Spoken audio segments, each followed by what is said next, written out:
Welcome, everyone. My name is David Smith. I'm going to be talking to you today about better customer services using Lean IT thinking. Welcome to the Lean ITSM Bright Talk channel.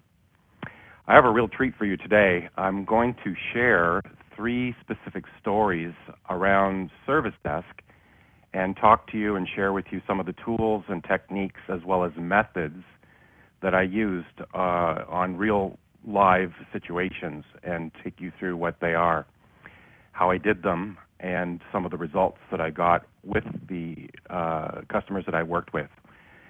I've spent many years working with customers, helping them improve different aspects of processes and service delivery. Service is my background. And the agenda that I'm going to walk you through today is to take these real-world examples and show you how I actually applied lean thinking.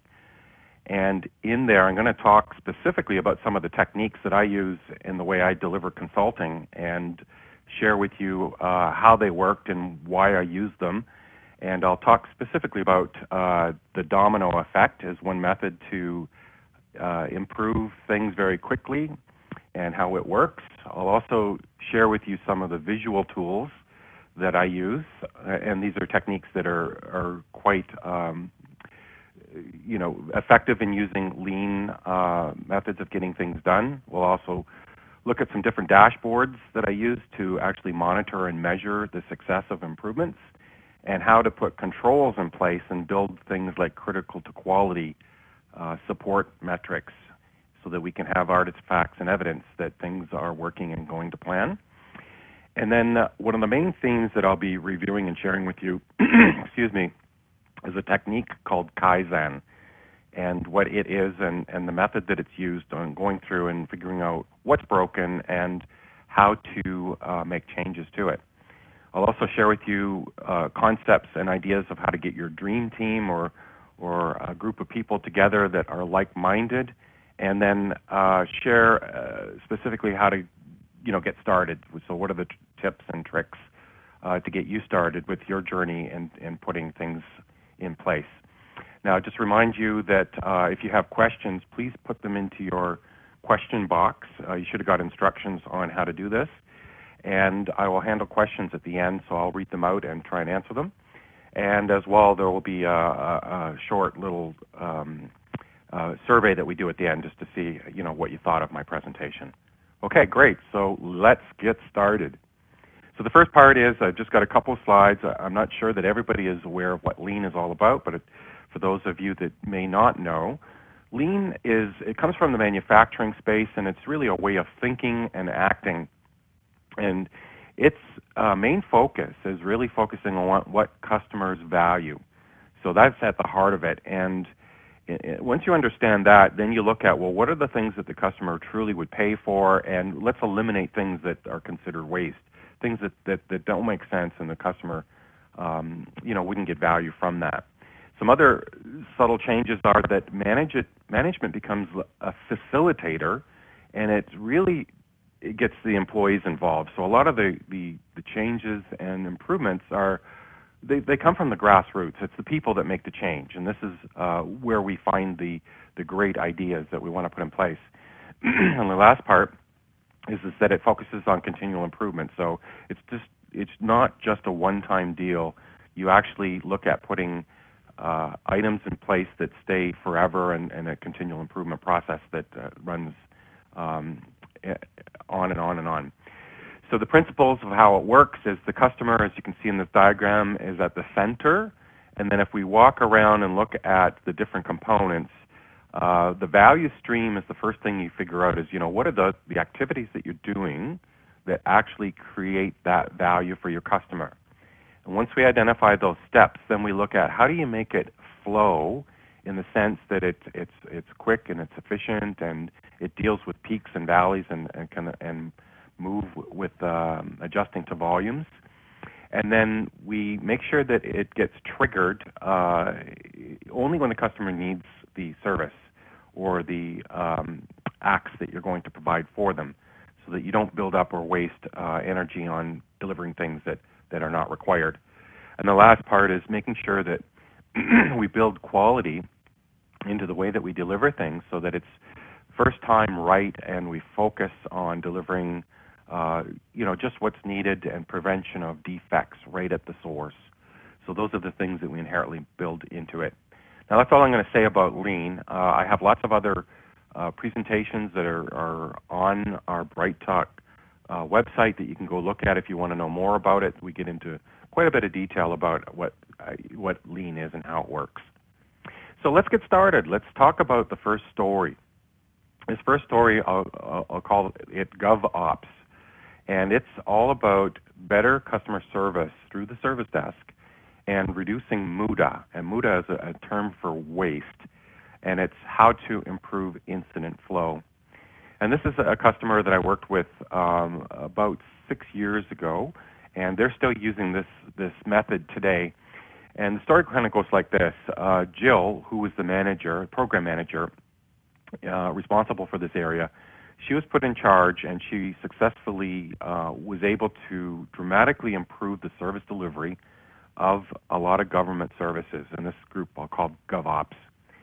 And the story kind of goes like this. Gov Ops, they consolidated a number of IT departments into fewer groups, and this was all in an effort to streamline the delivery of services and to reduce costs. But in doing so, it presented some significant challenges that when you put everybody together and try and decide how you're going to deliver service, the first thing that happens is that people don't know what they're supposed to do anymore. And so it created a lot of chaos and confusion, and that had to be straightened out. And so that's where Jill came into play, and she put together a team, and the team put in place a methodology that was systematically able to go through and take a service and remove the challenges from that service and set up the service desk enabled to deliver first-line, second-line supports is very clean and efficient. And I was on that team, and I helped Jill develop this methodology. And they called this method ISAM, and it was a branding that they used internally for the program, and it was called Integrated Service Agreement Methodology. It's a bit of a mouthful, but that's how we referred to it as ISAM. How it worked, basically, was the first part was we had to define a strategy and some tactics. And that was, looking at who were the customers, what were the critical services, what was most vulnerable, and from that we were able to prioritize a roadmap so that we could figure out where to start and which customers to work on in what order and sequence. Now, when we worked with a service, we picked a service at a time, and we went through initially. And the first thing that we did was we measured how well that service was working currently. And we did this by instrumenting the service, by putting some metrics in place and building a little scorecard and a bit of a dashboard that we were able to snapshot that service and create a baseline. And that was used really specifically to get a sense of how well was this improving over time. And then later we could compare back against that baseline. The next step was we took the service and we started to decompose it. And this is where we were looking, well, what makes this thing work? What are the enabling factors? What systems, what people, what processes? And we used a technique called failure mode effect analysis, and I'll get into that in a minute. But this was a way to sort of decompose the service and look at, how service was delivered, what were the support patterns, and from that we were able to identify, what was the best way to get support, what are the right knowledge records that we could create, which were like prescriptive actions, and when should we get first line involved to try and resolve things from first point of call, or when should it be passed to second or third line support, because there were a number of vendors involved with these. And this helped us drive out right down to configuration records, the kind of details that were required to support this. Now, the next step is to figure out how do you document all of this and figure out, what roles are responsible for different activities, and how do you escalate or notify people, and what's the method of detecting these issues when they did crop up. And all of this was documented into a series of documents that were then attested to and signed off by all the stakeholders involved in delivering the service and actually receiving the service. And this was the notional, service level agreement concept that was put in place to document how this all happened. The last step, obviously, you had to initiate the service and put it into the production environment and operationalize it. And this was done in the form of training and coaching the help desk agents as well as the second line and third line support staff on what their roles were and how to use the knowledge records, specifically what service levels we were striving to reach. So, what was their role in doing this? The results were that this was very successful. We repeated it in the time that I was there over an 18-month period 26 more times. So we did 26 services, and eventually we were doing boatloads of them all at the same time because we got very proficient at doing this over in a repeatable fashion. Now, this method is still there at Gov Ops. They still use it today, and they have groups that now have adopted this right across the entire government organization. Now, what actually happened here, and where does Lean come in, and how did Lean thinking actually work? So there's 4 things that I'm going to take you through. One is each time we went through this process, it really was a Kaizen event. A Kaizen event is a method of going through a systematic approach of defining, measuring, analyzing what's going on, figuring out how you're going to improve it, and then figuring out how you can control it. The second step that we used was an analytics approach to actually decompose things and break them down into smaller parts. Again, this is part of Kaizen. These are techniques that are used to actually figure out what root cause is. Root cause, we used a failure mode and effect analysis tool. I'll get to that in a moment. And our ultimate goal was to figure out how to find waste and remove it so that at the end of the day, we deliver very quickly the results that the customer wants to attain. So here are some of the techniques that were happening behind the scenes. So the first tool that I use on a very frequent basis is something called a Lean A3. And A3 it just means that it's a piece of paper. It's a single sheet of paper, and A3 just refers to the paper size. This is a very common technique in Lean to visualize a lot of moving parts or elements on a single page. Now, I've created a very specific one that I call a value canvas, a CSI value canvas. And the concept here is on a single piece of paper, I can put all of the components that are at play and how they all interact with one another. And I sort of build it with the outcome in mind, and I work backwards. So I start with the strategy, and if you can visualize on the right-hand side of the page, these little sticky notes, and the first one says, on the right-hand side, better customer service delivery. And then if I start working backwards, the enabling factors are, well, there's people, there's process, there's tools, and there's data. And if I work backwards and say, well, what are the challenges? What are the issues, gaps, risks, or elements that need to be dealt with? Well, in their case, it was unclear roles and responsibilities. They needed to make changes to the process because they had just reorganized. They didn't have a CMDB at the time. And the knowledge was in people's heads. It was tacit knowledge. So the initiatives that we put in place was we had to build authority matrix of who does what. We had to standardize things called support patterns.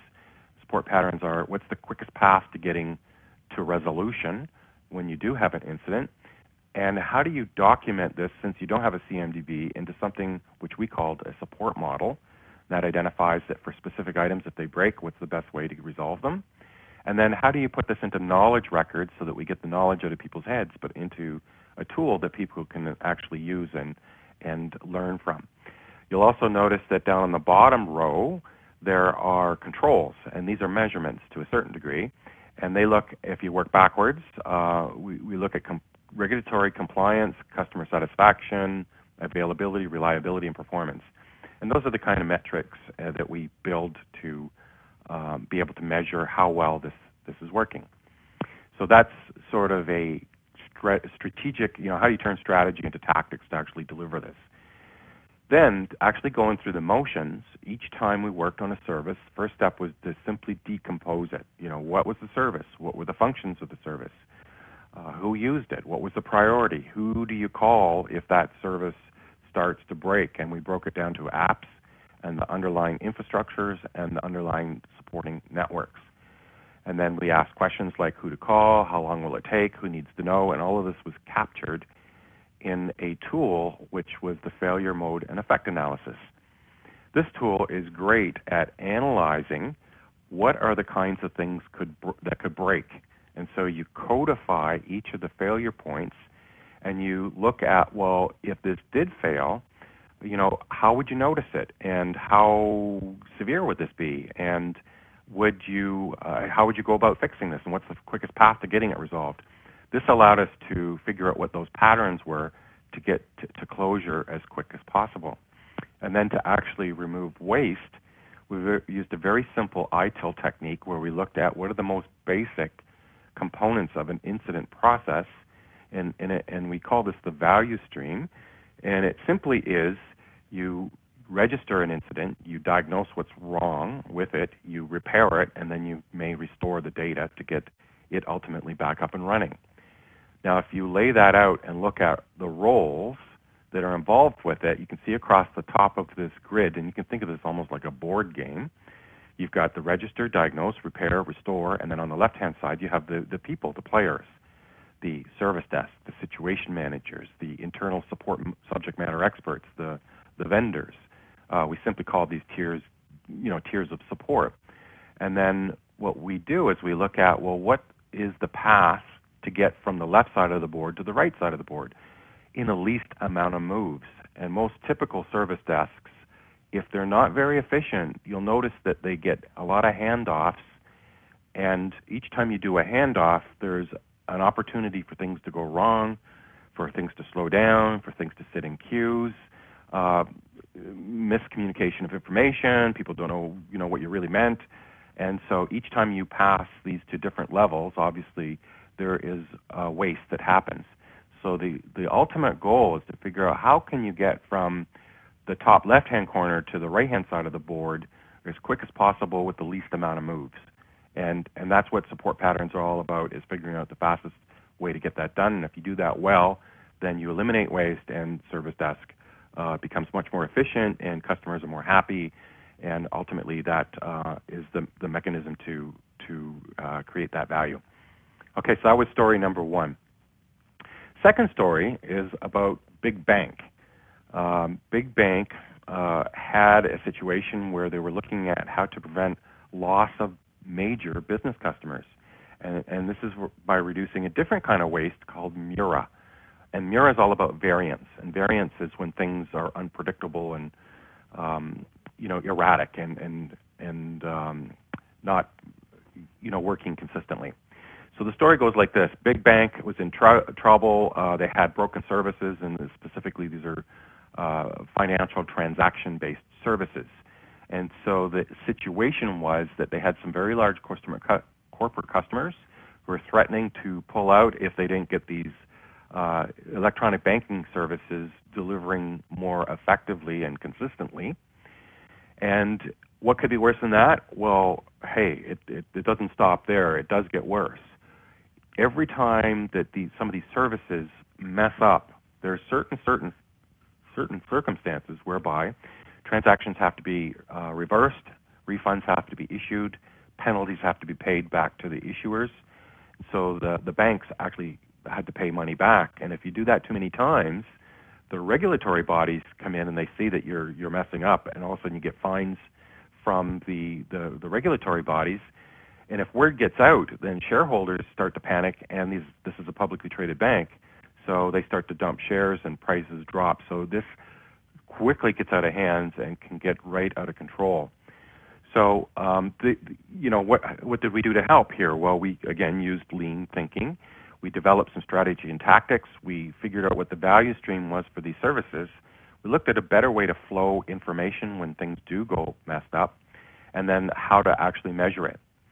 So in this particular case, we used, again, like an A3 value canvas, and we looked at, what's the outcome that we want to see. We worked backwards, and we wanted to keep the customers. The technology was flaky. The service providers, there was many of them. The processes for notifications was not working well. The challenge specifically was the technology was not stable. We didn't have a way to measure performance for service providers, and we didn't have a good communication strategy. So again, the initiatives that we used were the failure mode and effect analysis to decompose a service. We looked at building dashboards that were specific to these banking services, and we improved the notification system so that communications were more effective. And then we measured this by looking at measuring retention, the level of fines or penalties, the availability of the services, how stable they were, and specifically how many outages they had involved.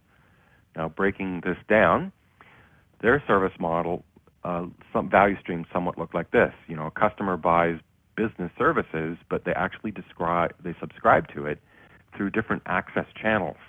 So you could access a banking service, but you could, actually use it in 3 or 4 different ways, through your mobile phone, through your website, or direct client server-based apps, and they all depended on a back-end IT service system. So each service had to be decomposed. We used the failure mode, and this is a very messy grid, and it's an eye chart, but the real value of what we did here was we looked at the cause and effect relationships, and a good thing about failure mode and effect analysis is that it scores everything. And if you score things, you can see where the hot spots are, and you see these little red marks on this slide. Those are weak links. And if you have ever read the book Theory of Constraints, it talks about the first thing you should focus on is just fixing your weak links one at a time. Take the worst one, fix it, and then everything improves up to the next constraint that you have. So this was the technique to figure out the priority in which to actually resolve things.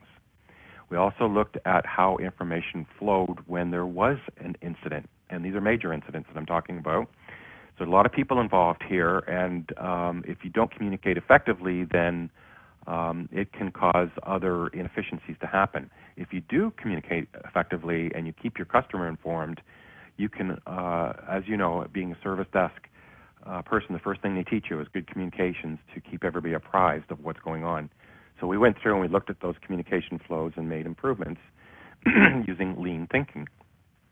Last part was we built dashboards that looked at not only the IT specifics of how well the service operates, and you can see these color codes here, but we also looked at things like the banking volumes, as well as the penalties and performance as well, and how it related to the different services that were being delivered.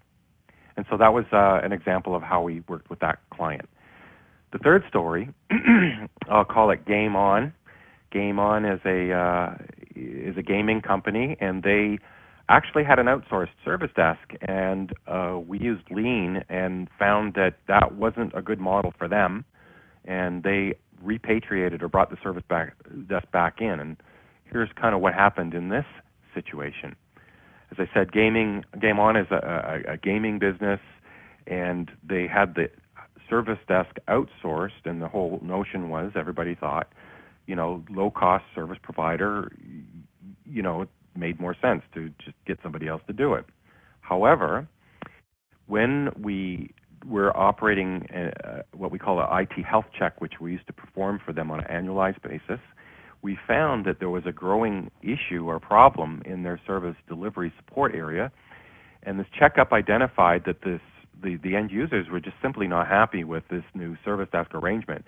It took too long. They had to go through multiple people.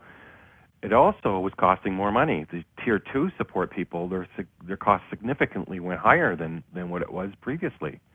So from a TCO point of view, it didn't look good either. So when we did root cause analysis, and again, using that previous chart I already showed you, what we found was that this outsourced service desk, the best they could do was dispatch things, and that's all they were doing. There was no resolution going on. First call resolution was terrible. It was like 16% of calls that came in, and that's very low for today's standards. The reason is it wasn't because they were a bad company. They were very good at what they did, but the policies that were in place because of the nature of the business was that they didn't have security clearance, and they couldn't clear a lot of the issues. So they had to dispatch them to Tier 2 and transfer the information, and it caused more leaps and things fell through the cracks and increased their support cost. So that was the root of what the issue was. So decision was, we analyzed it and looked at it, and the best decision to make was to repatriate it, bring it back in.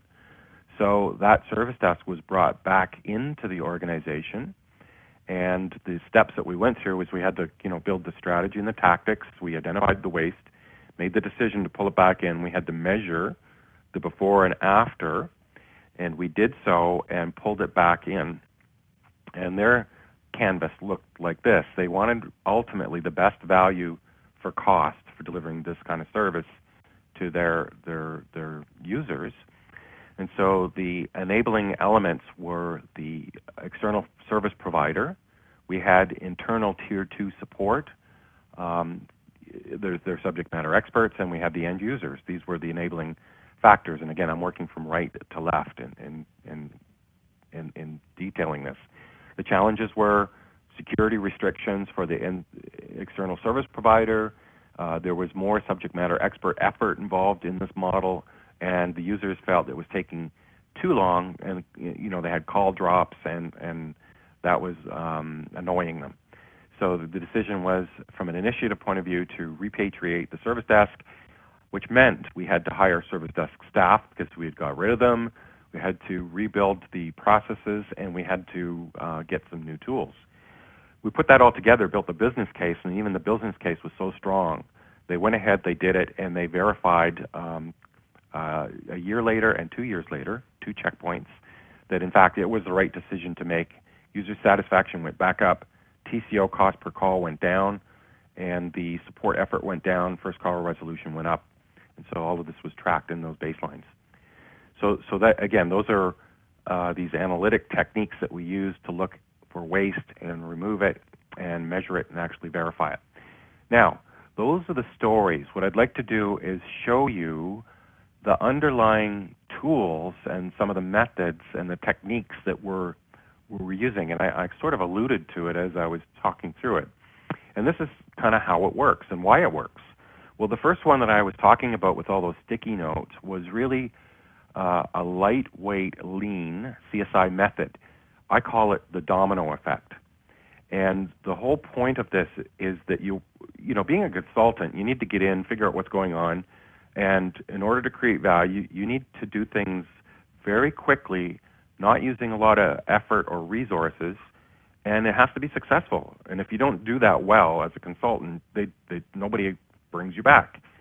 So it behooves us to be really good at doing this. So this domino effect is using lean to be a better consultant, and it works like this.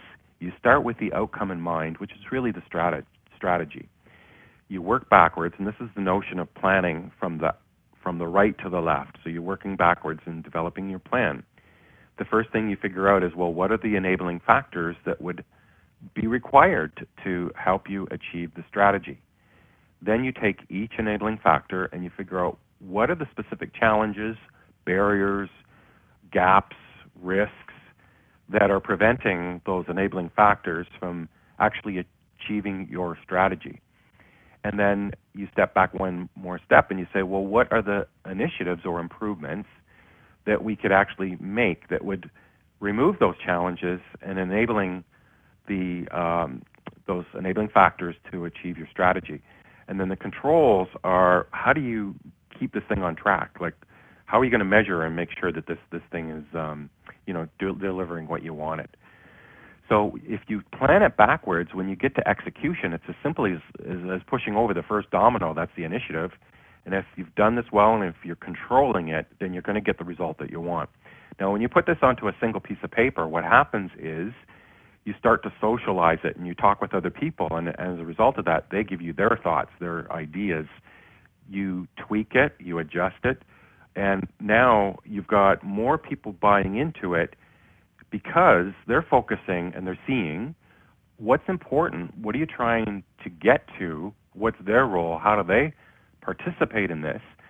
All of this helps create alignment, and by creating alignment, when you actually get to execution, everybody's on board. They want it to be successful. They had a hand in it, and so your success rate is extremely high, because people are involved and they're a part of it, as opposed to many other techniques.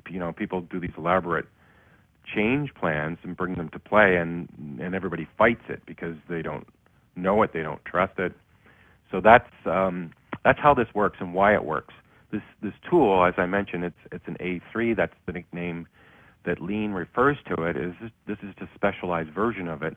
Not all A3s look like this. There's other ones that are more detailed, and they have a very specific approach. But in Lean, it's all about visualization, and you want to put things as simply as you can into pictures. Pictures are worth 1,000 words. By using this picture approach, you create these improvement plans that help build a stronger value proposition. Guess what? What the number one reason that most projects don't go anywhere, and why people have trouble implementing ITIL or any improvement process, often it's because they don't get the buy-in from their executives. They don't know how to articulate the business value to the executive, so the executive never supports it because they don't see why you should do it. Well, guess what? If you use these techniques and you build them out in this way, it creates a very compelling story. And it's as simple, it really is a one-page business case, because on the right-hand side is the benefit that you want. On the left-hand side, it's the effort that you have to do. And it's the quickest way to get from the left to the right, so that it itself reduces waste, it reduces your risks. The executives look at it, everybody gets it, and it's as simple as just getting everybody to agree to that, and then you've got a viable project. If you can't get them to agree to it, don't do it, because you don't have them on board, you're not going to fail. You're not going to be successful anyways. So that's the value of that technique and that tool. Now, these things can get a little crazy. There's a lot of details here. When you do get to go, you have to now make it happen. If you don't make it happen, you're going to fall on your sword. So you need to make sure that you are tracking all of the little pieces that have to make this work. This is like project management 101. One of the techniques I use is something called a CSI Register. I register all the activities into a tool, and this can be as simple as a spreadsheet or as elaborate as a portal. But the concept here is you need to register who's doing what, so that you can track the progress when you're in execution mode, and make sure that you know who's assigned, that they're working on things, that you're able to communicate, things are moving, that there's transparency, and that it's scalable. And so this is all tracked in a CSI Register. And if you if you track this, you can do it on a spreadsheet. You can do it. I have tools that do this in Microsoft Access, as well as even one in ServiceNow. ServiceNow tools actually give you the ability to even visualize the work, so you can see who's working on what and what stage it's in. And again, these are lean techniques to help you, use the picture-based approach. Now, another interesting thing here that happens in Lean and Kaizens is the nature of measuring things. If you don't measure things, it's really hard to control and make sure that you're going to get what you need. So one of the techniques that is used quite extensively in Lean is you need to build what they call a critical to quality tree or metrics tree. And this is a cause and effect relationship that shows you loosely coupled measurements and they're aligned to the actual what you're trying to accomplish and deliver, so that they are controls. They give you early warning indicators whether things are working or not. And not every plan that you design is going to work out of the gate. They usually need nurturing and adjustments. So these critical to quality metrics are very important to make sure that you're measuring the progress of things as you're going through it. So you build these by aligning them to that value canvas. That's how I do it. And then I have metrics that I actually track, that I measure things as I'm going through things. And this helps me verify that I'm achieving the outcomes that I want, which we refer to that as the voice of the customer. What do they need? What do they want? What do they like? We also can use it to influence behavior, so making sure that the deliveries get performed the way we want, and that we're implementing the things that we want. The other technique I mentioned a couple of times was Kaizen. Kaizen is a Japanese word. It just means continuous improvement. It means doing it in small incremental changes. Now, the approach in Kaizen is that there's a very methodical method here. You go through 5 steps. First part is define really what it is that you're trying to achieve. Second step is measure what's going on now. Third step is analyze what's going on so that you can figure out, what the underlying causes are, and specifically root cause, and then improve it. So what are the improvement options available to you? Because obviously there's more than one way that you could improve things. And then control it. So, how would you control it once you launch it or implement it? So this is a technique that you follow using Kaizen, and it's really consulting 101. These are the steps that all consultants, good consultants, they follow a method very similar to this. They may not call it Kaizen, but Kaizen at least is a tried and true method of getting to end a job successfully. So the other part I need to make you aware of is that you can't do this by yourself. You need to get other people, and I call this the dream team. You got to find your dream team that's going to help you be successful at this, and it typically looks like this. You need a sponsor, somebody that typically has money or can authorize that you're going to do this, and they're going to support you, and they're going to get you funding, and they're going to help clear the path for getting other people on board politically.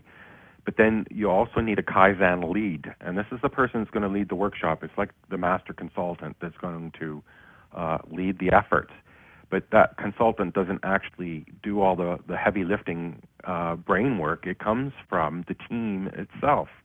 And the team needs to be cross-functional. It typically might need representatives from your support or applications or service desk or security or ops. And again, it's the nature of whatever issue that you're working on that's involved in building this team. These groups typically are 5 to 8 people. And if you get the right people, and if you use this method of Kaizen and lean techniques, you will be very successful, and other people will want to join your team, but that team itself can cross-pollinate other groups with their experience and share these learnings with other groups. Now, how do you learn this stuff? It's very easy. There's a group called LITA, Lean IT Association. If you look them up on the web, you'll find their website, and they have put together a framework which is now, recognized in the Axios and other groups as being a new tool to help ITIL people get certified, but on Lean. Lean is supportive of ITIL, and it is very similar to the structure of ITIL training if you've gone through that path. There's a foundations level, typically a 2-day course. Then there's a practitioner level, that's the Lean Kaizen lead. And then there's a professional where you can get into coaching and leadership. So you need to start at your bottom, work your way up, and those courses are online, or you can get instructors to come on site and teach you. There's lots of companies out there that actually deliver that certification. Tips on getting started, I'll give you some things that we can help you with, we being Micromation, David Smith. I've got a Lean IT starter kit. It's a landing page that you can go to. The link is here. It's also included in this slide deck. In there, I've included some free stuff. So I give away the Value Canvas. There's also a link if you sign up for the Value Canvas that you can get orientation. It's just a YouTube that describes the concepts of how to use it. That's for you for free. If you want to take it the next step, you can get educated. There's Lean IT certification. I also offer Lean CSI training. It's not a certifiable course, but it is sort of the quick and dirty, lightweight approach that you can get a group of people up to speed very quickly in doing these types of improvements. And the last thing is, if you want some help to get going, we can offer something that we call a value workshop. That's where we come on site with you, we brainstorm, take you through an exercise, and we build your first canvas so that you can take it and get approval. We also provide another option. This is a different twist on training. It's like on-the-job training, and that's where we will come. We will be the lead Kaizen and work with you on a real problem and train. We'll get your team started, and as a part of doing the work on the project, we will train your people and certify them as they go through it. So this is a new twist, that it's not only do you get certified, but you work on a real problem. So you get to actually produce a result as a result of it, and it makes it easier to get approval for the training. So that's another option for you. Okay, so that's the end of my spiel. I'm going to now see if there are any questions that came from the audience. And the first question I do have is, how can you measure the quality of service delivery with Lean Method? Okay, so this one here, I'm thinking the quality of service delivery could be, was quality perceived at the end of the day when you deliver it. One of the techniques that we use for this is an end-user survey, which we've got canned ones that we use all the time that we measure different aspects, specifically the service desk or different groups like development groups or people that are usually customer-facing, and asking them qualitative questions.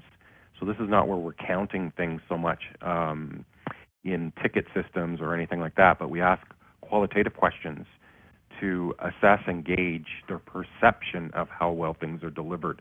That's one technique if you want to do a one-off type approach. Now, other ones that are used quite extensively these days, specifically with Service Desk, is the old, you get your incident resolved, and then you get a request through email, can you please rate our service, were you happy, were you sad? Those kinds of things which you see very, very common. So that's a method. Another more sophisticated method, which is happening now in big data, they're starting to look at things like Twitter feeds, social media type responses to also measure the quality of services delivered. And this is for more sophisticated services that may have a very broad audience base, that they're listening to the social networks to find out if people are saying good or bad things about a specific service. So those are some qualitative methods of measuring.